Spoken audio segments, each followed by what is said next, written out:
Celia Farber points out how the mass media tradition of obsessing over the deaths of celebrities has been absent since 2021 as a clear tactic to deflect mass death by COVID shots. And the death of Anne Heche marks a return to this mainstream media tradition. And the whole story is very strange. Just before the crash, Heche visited the Glass Hair Design Salon in Venice and purchased a red wig, where she posed for a picture with the salon's owner, who did not notice her to be impaired in any way. Minutes later, Heche crashed into an apartment complex where residents tried helping her out of the vehicle before the car was put in reverse and sped off. Videos then show her car recklessly speeding down a residential street and nearly hitting a pedestrian.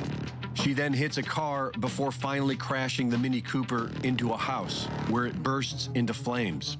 But this is where the story gets really strange.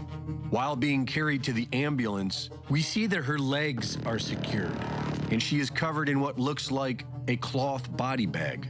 We are told that she couldn't breathe, and yet they covered her face.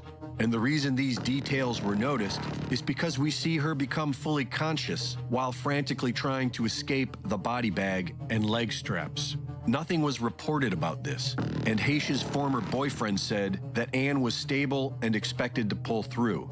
But then we are told she is in a coma, and then we are told that while her heart is still beating, she's legally dead, according to California law. But she will be kept on life support for possible organ donation. And then, right in the middle of the ancient three-day festival to honor the goddess Diana, known as Nemoralia, they pull the plug on Anne Heche and let her die. This is quite similar to what happened in Paris 25 years ago on the satanic inverted Nemoralia, August 31st, when Princess Diana was looked after as she bled to death in a tunnel dedicated to the goddess Diana. Many believe that Princess Diana was about to expose the royal family, and Anne Heche, who recently starred in a movie exposing chemtrails, was currently promoting her most recent film that was exposing the horrors of child sex trafficking. Child sex trafficking, along with all human trafficking, is the biggest business in the world. The slavery business is at an all-time high, and the thugs who run it are known for their satanic rituals. Ritual murders have always been, at a base level, a form of crowd control. The Anne Heche story has caused many to look back into the mysterious death of Michael Hastings. Journalist Michael Hastings had just published a story for Rolling Stone that resulted in the resignation of commander of U.S. forces in Afghanistan, and was working on a story of CIA Director John Brennan.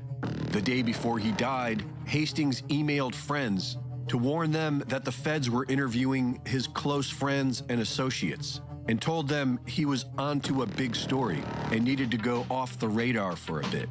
Early the next morning, Hastings' silver Mercedes hit a palm tree and exploded, somehow launching the engine block 60 yards away from the car. Former counterterrorism czar Richard Clarke told the Huffington Post that Hastings' crash was consistent with a car cyber attack, and that intelligence agencies for major powers are able to remotely seize control of a person's vehicle. He added that if there was a cyber attack on Hastings' car, whoever did it would probably get away with it.